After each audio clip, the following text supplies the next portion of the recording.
개화정책과 근대적 개혁의 추진 단원은 사건의 순서와 배경, 내용, 결과 중요해.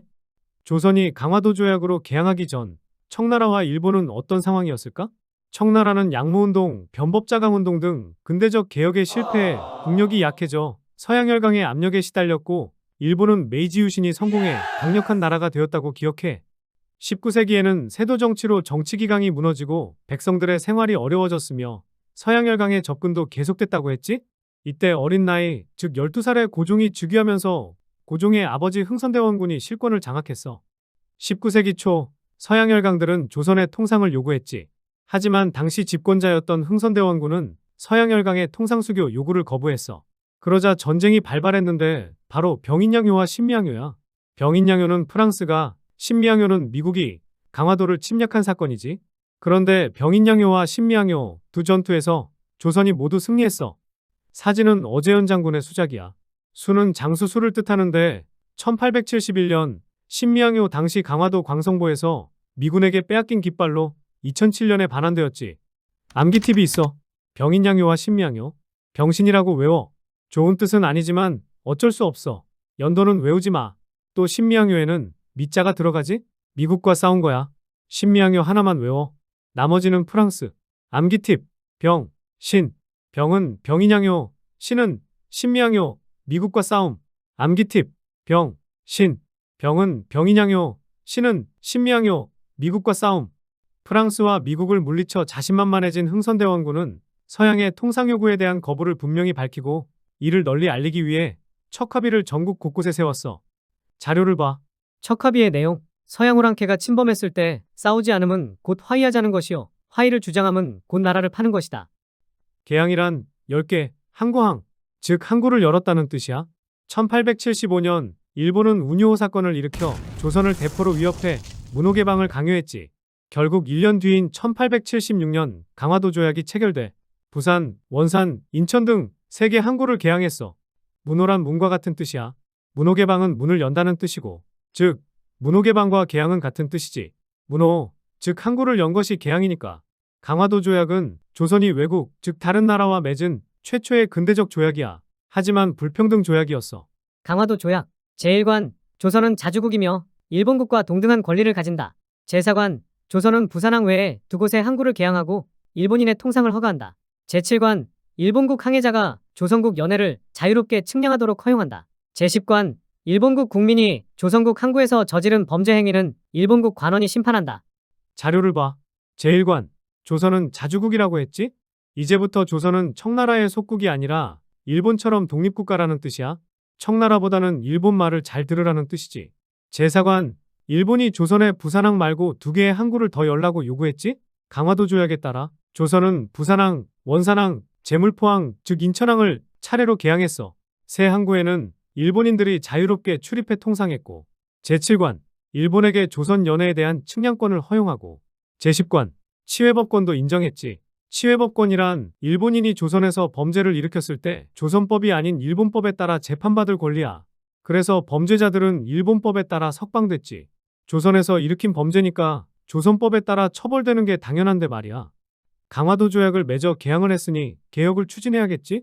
그래서 정부는 근대문물을 수용하기 위해 개화정책을 추진했어. 그래서 개화정책 추진기구로 통리기무아문을 설치했지. 무슨 아문은 정부기관을 뜻해. 갑오개혁을 추진했던 군국기무처. 아냐, 헷갈리면 안 돼.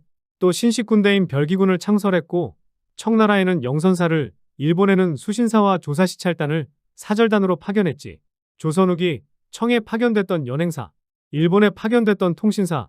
아냐, 시대가 틀려. 지금은 근대야. 그런데 정부가 개화정책을 추진하자 개화정책을 둘러싸고 갈등이 발생했어. 하나는 개화정책을 결사반대한 위정척사운동, 즉 위정척사파였고, 다른 하나는 정부의 개화정책은 부족해서 더 본격적으로 추진해야 한다는 개화사상, 즉 개화파였지.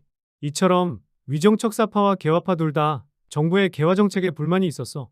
결국 위정척사파와 개화파, 양쪽이 각각 주도한 2개의 큰 사건이 터졌는데, 위정척사운동과 관련된 사건은 이모군란이었고, 개화사상과 관련된 사건은 갑신정변이었지. 정부가 개화정책을 추진하자 최익현 등 위정척사 사상을 가진 양반들은 일본 및 서양과의 통상을 반대했어. 일본도 서양과 똑같은 서양호랑캐, 즉 외세로 본 거야. 그래서 위정척 사사상을 가진 양반들은 개항과 개화에 반대하는 상소를 올렸지. 일제강점기가 되면 위정척사 운동은 항일 의병투쟁으로 이어져. 일본에 반대한 건 똑같지? 자료를 봐. 위정척 사사상가인 최익현의 주장이야. 최익현의 주장? 일단 강화를 맺고 나면 저들의 욕심은 문화를 교역하는 데 있습니다. 저들이 외인이라고는 하나 실은 서양 오랑캐입니다. 자료에서 외인, 즉 일본을 서양 오랑캐라고 하지? 위정척 사사상을 가진 최익현은 강화도 조약 체결에 반대해 문호를 개방하면 경제가 파탄나고 자주권이 손상될 것이며 성리학적 질서가 무너질 거라고 주장했어. 정부가 개화 정책을 실시하면서 신식군대인 별기군을 창설했는데 당시 조선에는 구식군대가 있었지. 그런데 정부는 별기군만 우대했고 구식군대는 무시해 별기군과 구식군대를 차별 대우했어. 심지어 구식군인들은 1년 이상 급여, 즉 쌀배급도 못 받았는데 그나마 조금 받은 쌀에도 모래가 섞여 있었지. 반면 별기군은 옷과 총도 좋은 걸로 받고 급여도 꼬박꼬박 잘 나오고 잘 먹었거든. 일본인 교관에게 훈련도 받았고 그래서 고위관리의 아들들이 별기군에 많이 지원했어. 이모년, 즉 1882년 별기군과의 차별 대우와 밀린 급여에 격분한 구식군인들은 이게 다 정부의 개화 정책 때문이라며 개화 정책에 저항해 봉기했지. 이모년, 즉 1882년 군인들이 난을 일으켰다고 해서 이모군란이야. 이때 높은 세금과 관리들의 착취에 시달리던 백성들, 즉 하층민도 합세했지. 다시 말해 이모군란은 군인과 하층민이 같이 일으킨 거야. 결국 흥선대원군이 청나라의 지원을 요청해 청나라가 진압했지. 열받은 일본은 이를 갈며 다음 기회를 노렸어. 갑신년, 즉 1884년 정부의 개화 정책이 부족하다며 정부의 개화 정책에 불만을 품은 김옥균 등 일부 급진개화파는 일본의 지원을 받아 우정총국에서 근대국가를 수립하기 위해 정변을 일으켰는데 이게 바로 갑신정변이야. 갑신년 1884년에 일어난 정변, 즉 쿠데타. 정변 뒤 개화파는 문벌 폐지, 학교 설립 등의 개혁 정강을 발표했는데 이번에도 청나라의 개입으로 실패했어. 이모군란과 갑신정변 둘 다 청나라의 개입으로 실패한 거야. 당연히 이모군란과 갑신정변 이후 조선에 대한 청나라의 간섭은 점점 더 심해졌지. 당시 청나라보다 힘이 약했던 일본은 조선에 영향력을 행사할 수 없었어. 이모군란에 이어 이번에도 일본은 열받았지만 또 다음 기회를 노릴 수밖에. 위정척사파 최익현, 강화도 조약 반대 상소, 성리학 질서 수호 목표. 급진개화파 김옥균, 갑신정변 주도, 근대국가 수립 목표. 동학농민운동에서 동학 있지? 즉 동학을 믿는 농민들이 일으켰다는 뜻이야. 개항 이후 개화 정책을 추진하려면 많은 돈이 필요했겠지? 그래서 정부는 일본에서 많은 돈을 빌렸고 그걸 갚기 위해 세금을 많이 거둘 수밖에 없었어. 그 결과 정부의 많은 세금, 관리들의 수탈, 외국 상인의 경제 침탈로 농민들은 고통받았지. 이때 평등과 외세 배척을 주장한 동학이 농민들 사이에 빠르게 퍼져나갔어. 마침내 전봉준의 주도로 더 이상 참을 수 없게 된 농민들이 전라도에서 봉기했지. 동학농민운동의 배경은 앞에서 설명했지? 안으로는 정부의 많은 세금과 관리들의 수탈, 밖으로는 외국 상인의 경제 침탈, 즉 안에서는 정부가 밖에서는 외세가 농민들을 괴롭혔어. 그래서 동학농민들은 안과 밖으로 개혁을 주장했던 거야. 안으로는 신분제 폐지, 조세제도 개혁, 밖으로는 외세 배격 등이지. 그런데 개혁을 추진할 수 있는 기구가 없었어. 동학농민들은 개혁을 추진할 수 있는 기구가 필요했겠지? 그런데 청나라와 일본이 동학농민운동을 진압하기 위해 출동했다는 소식을 들은 동학농민군은 정부와 화해하고, 즉 전주화약을 맺고 전라도 각지에 집강소를 설치한 뒤 정부 간섭 없이 직접 개혁을 추진했어. 집강소는 전라도에만 설치한 거야. 전국에 설치했다고 하면 틀려. 또 동학농민운동의 주장, 굉장히 중요해. 시험에 잘 나와. 이모군란과 갑신정변을 청나라가 진압했지. 이후 동학농민운동이 일어난 1894년까지 약 10년 동안 조선은 거의 청나라가 지배했어. 이번에도 청나라가 개입해서 동학농민운동을 진압하려 했는데 이모군란과 갑신정변에서 청나라에 두 차례나 패한 일본이 가만히 있지 않았겠지? 일본은 이때가 기회다 싶어 조선에 군대를 보내 마침내 조선을 사이에 두고 청나라와 일본이 충돌한 거야. 그게 바로 청일전쟁이지. 동학농민운동과 청일전쟁 중 어떤 게 먼저일까? 동학농민운동이 청일전쟁보다 먼저야. 동학농민운동은 1894년 1월, 청일전쟁은 1894년 7월이니까 그냥 동학농민운동 중에 청일전쟁이 일어났다고 기억하면 돼. 그런데 예상외로 일본이 승리할 기미가 보이자 일본은 동학농민운동을 강제로 진압하고 조선정부와 함께 개혁을 실시했는데 그게 바로 갑오개혁이고 당연히 일본이 동학농민군을 진압하면서 동학농민군들이 정부의 간섭 없이 자체적으로 개혁을 추진하던 집강소는 폐지됐어. 열받은 동학농민군은 이제부터는 일본에도 반대했지. 청나라가 동학농민운동을 진압했다고 하면 틀려. 동학농민운동과 갑오개혁은 연도가 같지? 1894년 동학농민운동의 주장을 받아들여 개혁한 게 갑오개혁이라 그래. 동학농민운동과 갑오개혁 세트로 기억해? 암기팁이 있어. 같은 나이를 동갑이라고 하지? 동갑으로 기억해. 동은 동학농민운동, 갑은 갑오개혁. 암기팁, 동갑. 동은 동학농민운동, 갑은 갑오개혁. 암기팁, 동갑. 동은 동학농민운동, 갑은 갑오개혁. 당시 청나라는 이모군란과 갑신정변에서 승리한 뒤 10년 넘게 조선을 지배하고 있었어. 여기에 일본이 도전한 거지.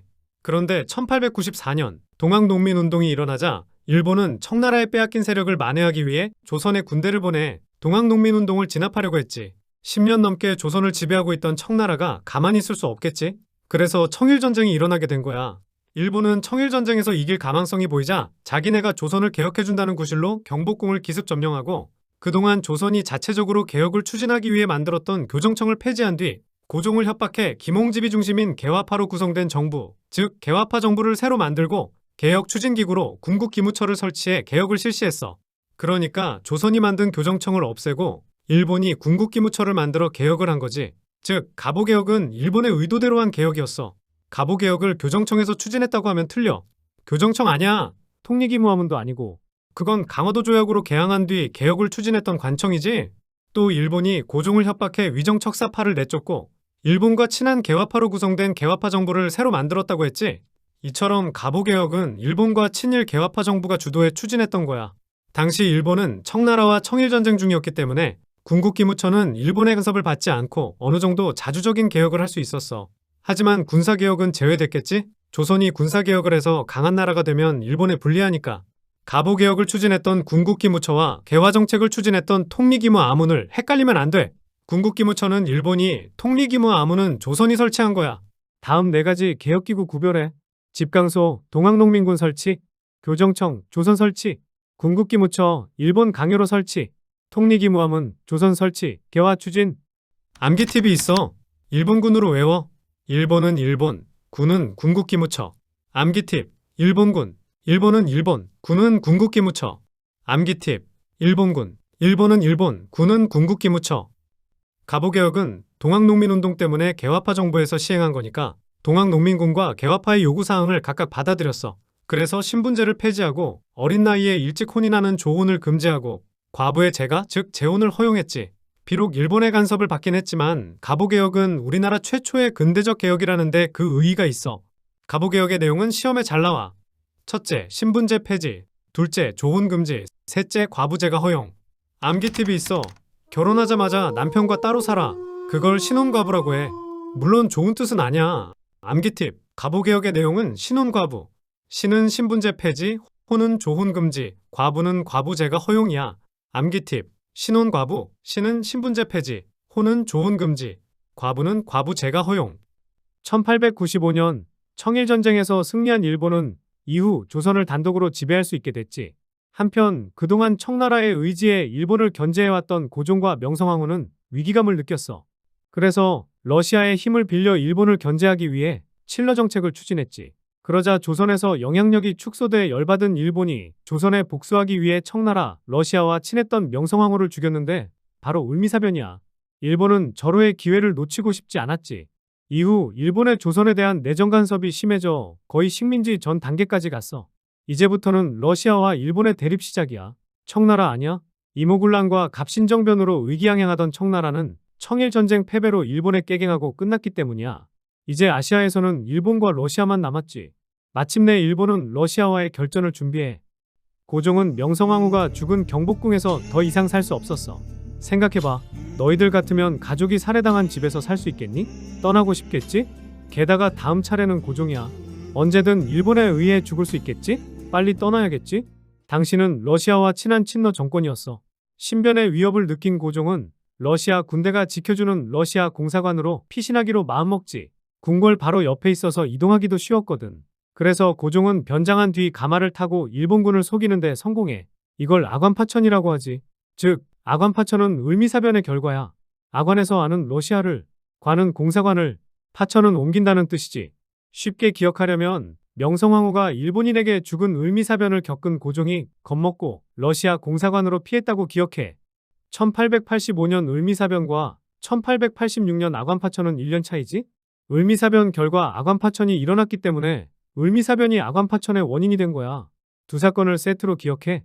동학농민운동과 청일전쟁은 갑오개혁의 원인. 동갑, 을미사변은 아관파천의 원인. 미아, 암기팁이 있어. 동갑내기 미아라고 외워. 동학농민운동은 갑오개혁의 원인. 을미사변은 아관파천의 원인.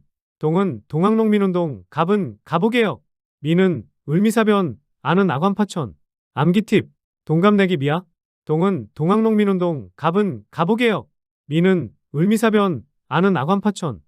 강화도 조약 이후 청나라와 일본, 러시아가 대결한 사건들을 총정리해볼까? 암기팁이 있어. 강 임신 동갑 미아로 외워. 그러니까 강씨가 임신했고 쌍둥이라 동갑인데 커서 미아가 됐대로 외워. 강은 강화도 조약, 임은 이모군란, 씨는 갑신정변, 동은 동학농민운동, 갑은 갑오개혁, 미는 을미사변, 아는 아관파천. 암기팁, 강, 임신, 동갑, 미아. 강은 강화도 조약, 임은 이모군란, 씨는 갑신정변, 동은 동학농민운동, 갑은 갑오개혁, 미는 을미사변, 아는 아관파천. 암기팁, 강, 임신, 동갑, 미아. 강화도 조약, 일본 승리. 이모군란, 위정척 사파, 청나라 승리. 갑신정변, 개화파, 청나라 승리. 동학농민운동, 일본 승리. 그 결과 갑오개혁, 일본 추진. 을미사변, 일본 승리. 그러나 아관파천, 러시아 승리.